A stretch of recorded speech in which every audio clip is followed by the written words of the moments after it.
Today, my roomie and I are headed to Cusco after a full 10 days in Lima for our HBS capstone project.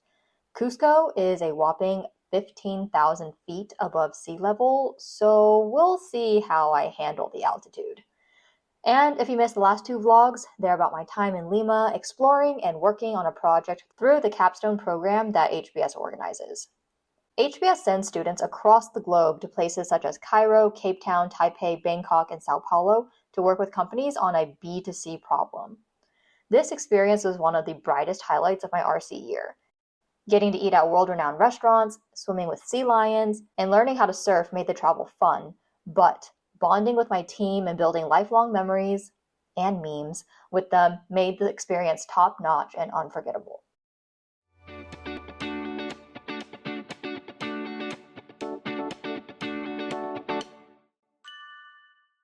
So after 10 days in Lima, I think I still could have stayed in Lima. There was still so much I wanted to do, but we had already booked the tickets to Cusco. When we landed in Cusco, the first thing that struck me was not the altitude, but the blue skies. Lima is known as the gray city because it's always cloudy, but it was clear blue skies in Cusco. The temperature was also much lower in Cusco, which was a nice change too. So after we landed, we checked into our cute little boutique hotel, and they also offered a 24-hour tea station with cocoa leaves. This is a natural tea to help combat altitude sickness, and it's the same leaves that cocaine is made out of. After checking in, we wanted to explore the town before dinner, so we walked around a bit, explored the shops, bought some local candy and chocolate, and there are so many flavors to choose from. For dinner, we went to a restaurant that was suggested to my roommate by her team's guide in Lima. The restaurant was on the second floor, and we were huffing and puffing when we got up there. Because, altitude, and while acclimatizing, you're not supposed to do strenuous exercise. She asked if there was a table for two available, and the next thing I know, I was waking up on the ground. So apparently I fainted and I was out for like 10 seconds. Luckily, there were two waitstaff near me who caught me and supported me, lowered me to the ground, and the restaurant was prepared with an oxygen tank. According to my roommate, I dropped my phone and fell over, and it was all so dramatic, just like in the movies. Anyway, the staff hooked me up to an oxygen tank for like 2 minutes, and then I was perfectly fine. It was so crazy. My spotty vision cleared, my brain fog cleared, I felt stronger. It's kind of crazy the impact that a little less oxygen can have. Anyway, we still had a spectacular dinner. They gave me cocoa tea, the complimentary bread was impeccable, and we had warm ceviche for the first time, and it was phenomenal. We also had duck, a guinea pig thigh, which kind of tasted like pork, and a mango dessert that was infused with ginger. Everything was so good, and their service was beyond phenomenal.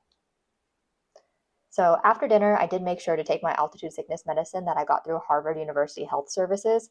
I guess the fee that we pay them is worth it after all. The next day, we woke up early for our Sacred Valley tour. We wanted to do something chill after field, and they basically just drive you around to all the attractions and explain the history and significance of each of them.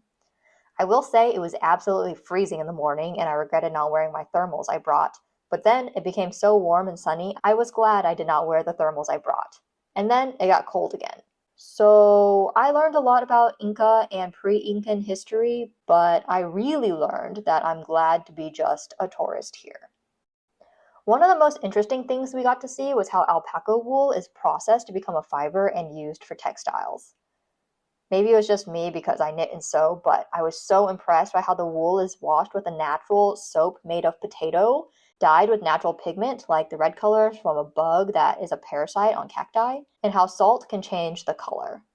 Honestly, chemistry is wild, and all the colors are so bright too. I almost bought yarn here, but I think because it's natural and made in small batches, it's much harder to gain color consistency across all batches, so I could not find the amount of yarn I wanted in the color I wanted. And also, I have very limited luggage space. And then after seeing the wool, we went to the salt mines. And it was so beautiful and interesting. I learned that the pink salt from these mines are extremely high quality, and it is twice as salty as Himalayan pink salt. I also learned that the salt is not harvested during rainy season because it reduces the quality of the salt. So the salt is only mined during the driest parts of the year. And then, after having learned about salt, we went to do a salt and chocolate tasting. Very cool, very fun, and I think salt can be the perfect gift for someone who loves to cook. And I think this tasting ignited my appetite, but we still had one more spot to visit before lunch. We visited Moray, and not only was it stunning, it was also such a feat of engineering. Each one of the steps is a microclimate, and the temperature delta between the top and the bottom is 12 degrees Celsius, which for the Americans is over 21 degrees Fahrenheit. The temperature difference is the result of water storage and filtration and irrigation inside of the step's structure, and these microclimates allowed them to experiment with which plants grew better at which climates and optimize their agriculture. So cool. And I guess this is why Peru has 3,000 types of potatoes and 54 types of corn. America really needs to catch up with the ancient agricultural science. And then after learning about all this, I think I could appreciate the lunch we had even more. The lunch buffet was amazing, so fresh and so flavorful. There were all these sorts of stews and salads, and I think Peru is one of the best places to be vegetarian. There are some other HBS people on the tour, and they were vegetarian, and they had more than enough to choose from, which is usually not the case when traveling to a foreign country. And as a bonus, on the way out, I found a cat, and she said hi.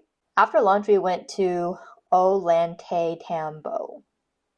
Someone please help me with the pronunciation, which is a town and Incan archaeological site.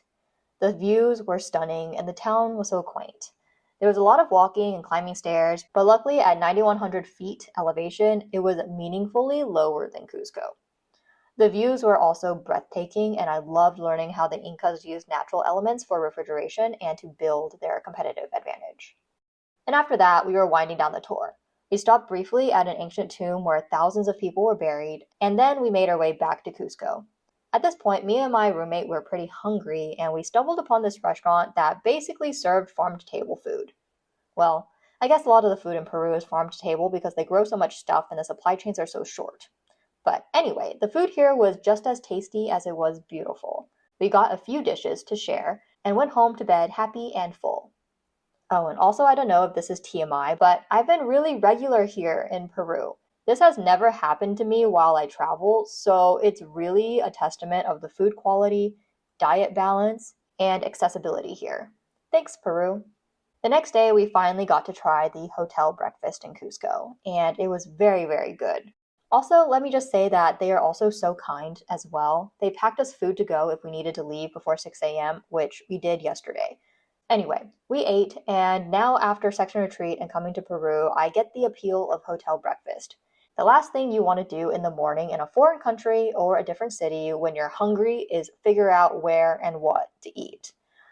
Hotel breakfast saves time, stress, and when it's good and fresh, like in Peru, it's sometimes the only reliable meal to get in all the fiber you need for that day. Anyway, breakfast was great and gave us energy to walk around some of the less touristy parts of town. We got to see some of the local shops, houses, streets, markets, and artisans, and you know I was collecting inspo for my next sweater project, even though I still have not finished my current sweater project. Everything here is so colorful and crafted with care and purpose. And then after getting our steps in, we went to a bean-to-bar chocolate making class. And if you know me, you know that I love chocolate. There was a period in time during college that I ate chocolate every single day for like 3 years straight. Not the American candy kind, but the high quality dark chocolate kind. So I am so stoked about Peru's heritage chocolate scene. So during the class, we got to try the cacao fruit, try the dried seed, roast the seed, grind it into a paste, and then we took a short break and used already processed chocolate to make little chocolate bars of our own. I made 6 star-shaped bars with the dark chocolate, 2 with espresso beans, 2 with quinoa because Peru is known for their cereals in their agriculture. I also made 2 goldenberry ones because that one dessert I tried in Lima with the chocolate mousse with a goldenberry on top was actually pretty good, and goldenberries are special to Peru. With my extensive experience in eating chocolate, I knew I don't like surprise fillings, so I labeled my chocolates. I put an espresso bean on the one with espresso beans. I put a peanut on the ones with the quinoa because quinoa is very small. and I put a yellow M&M on the ones with golden berry because the golden berries were too big and I did not want to ruin my golden berry to chocolate ratio. And of course, I ate the rest of the melted chocolate because, well, at the end of the day, it's high quality chocolate that is meant to be eaten. And then after we had all finished, we put our creations in the flash freezer. And while we waited, we got to try some drinks made out of the cocoa paste we made earlier. The first one was honey-based with paprika, and the second one was milk-based with cinnamon and cardamom. Both were good, very much like tea, but I liked the second one better. It was kind of like a cross between hot chocolate and chai. And then once we finished learning about the ancient drinks and drinking them, we were able to pop our chocolates out of the molds, package them up, and explore the rest of the chocolate factory and gift shop.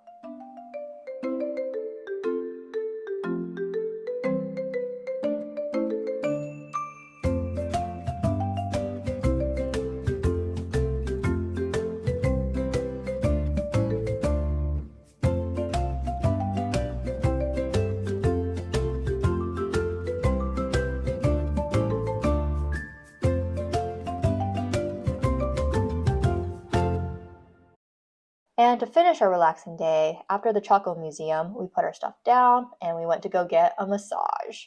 My roommate did not get a massage in Lima, so of course I had to accompany her to get one in Cusco. And then after we were all rested and hydrated from our massage, we went to dinner at Inca Grill. This was our last dinner in Peru, so we definitely wanted to try alpaca meat. And then the next day was a whirlwind. We woke up early, got our packed food, and left for the airport. The whole experience in Peru was amazing, and I did all the things I sought out to do. I saw a lot, I learned a lot, definitely ate a lot, and formed and deepened a lot of relationships. It's bittersweet to leave Peru, but after 2 weeks away from home, I'm ready to go home. Hopefully, Blue and Bell still remember me when I get back. So yeah, thanks for sticking around and watching my HBS Field shenanigans. Consider liking, subscribing, and I will catch y'all back on the Boston side. Until next time, bye guys!